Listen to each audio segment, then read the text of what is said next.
നമസ്കാരം. ഗസയിൽ നിന്നും ദക്ഷിണാഫ്രിക്കയിലെത്തിയ 153 ഫലസ്തീൻ പൗരന്മാരുടെ ദുരൂഹ യാത്രയെക്കുറിച്ച് സമഗ്രമായ അന്വേഷണം പ്രഖ്യാപിച്ച ദക്ഷിണാഫ്രിക്കൻ പ്രസിഡന്റ് സിറിൽ റമഫോസ. ഒരു ചാർട്ടേഡ് വിമാനത്തിൽ ജോഹന്നാസ്ബർഗിലെ OR ടാംപോ അന്താരാഷ്ട്ര വിമാനത്താവളത്തിലെത്തിയതാണ് ഇവർ. ഇവരുടെ പാസ്പോർട്ടുകളിൽ പതിവ് പുറപ്പെടൽ സ്റ്റാമ്പുകളില്ലാത്തതിനാൽ ആദ്യം പ്രവേശനം നിഷേധിച്ചു. 10 മണിക്കൂറിലേറെ വിമാനത്തിൽ കുടുങ്ങിയ ഈ സംഘത്തിന് പിന്നീട് പ്രാദേശിക ചാരിറ്റി സംഘടനകളുടെയും സർക്കാരിന്റെയും ഇടപെടലിലൂടെയാണ് രാജ്യത്തേക്ക് പ്രവേശനം സാധ്യമായത്.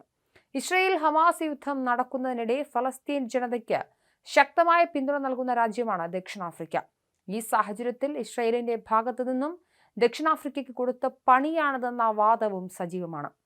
എന്നാൽ ഇത് ഇസ്രായേൽ നിഷേധിക്കുന്ന തരത്തിലാണ് പ്രതികരിക്കുന്നത്. മറ്റൊരു മൂന്നാം രാജ്യം എന്നാണ് ഇതിന് പിന്നിലെ ശക്തികളെക്കുറിച്ച് അവർ വിശദീകരിക്കുന്നത്. ഗസയിൽ നിന്ന് ഇവർ എങ്ങനെ യാത്ര പുറപ്പെട്ടു, ആര് വിമാനം ചാർട്ട് ചെയ്തു എന്നതിലെ ദുരൂഹത തുടരുകയാണ്. നെയ്റോബി വഴി ദക്ഷിണാഫ്രിക്കയിലേക്ക് പറന്ന ഈ വിമാനത്തിന്റെ യാത്ര സംബന്ധിച്ച് ഫലസ്തീൻ എംബസിയുമായി മുൻകൂട്ടി യാതൊരു ഏകോപനവും നടന്നിരുന്നില്ല. ഗസ മുനമ്പിന്റെ ക്രോസിംഗുകൾ നിയന്ത്രിക്കുന്ന ഇസ്രായേലി സൈനിക വിഭാഗമായ കോഗാറ്റ് പറയുന്നതനുസരിച്ച് ഒരു മൂന്നാം രാജ്യത്തിന്റെ അനുമതിയോടെയാണ് ഇവർക്ക് ഗസ വിടാൻ കഴിഞ്ഞത്. എന്നാൽ ആ രാജ്യം ഏതെന്നത് കോഗാറ്റ് വ്യക്തമാക്കിയിട്ടില്ല.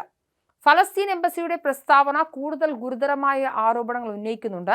രജിസ്റ്റർ ചെയ്യാത്തതും തെറ്റിദ്ധരിപ്പിക്കുന്നതുമായ ഒരു സംഘടന ഗസയിലെ നമ്മുടെ ജനങ്ങളുടെ ദുരിതപൂർണമായ മാനുഷിക സാഹചര്യങ്ങളെ ചൂഷണം ചെയ്യുകയും കുടുംബങ്ങളെ വഞ്ചിക്കുകയും അവരിൽ നിന്ന് പണം ശേഖരിക്കുകയും ചെയ്തു. അനധികൃതവും നിരുത്തരവാദപരവുമായ രീതിയിലാണ് ഇവരുടെ യാത്ര സുഗമമാക്കിയതെന്ന് എംബസി പ്രസ്താവനയിൽ പറയുന്നു. മൊത്തം 153 പേരിൽ 23 പേർ മറ്റു രാജ്യങ്ങളിലേക്ക് യാത്ര ചെയ്തപ്പോൾ 130 പേർക്കാണ് ദക്ഷിണാഫ്രിക്കയിൽ പ്രവേശനം അനുവദിച്ചത്.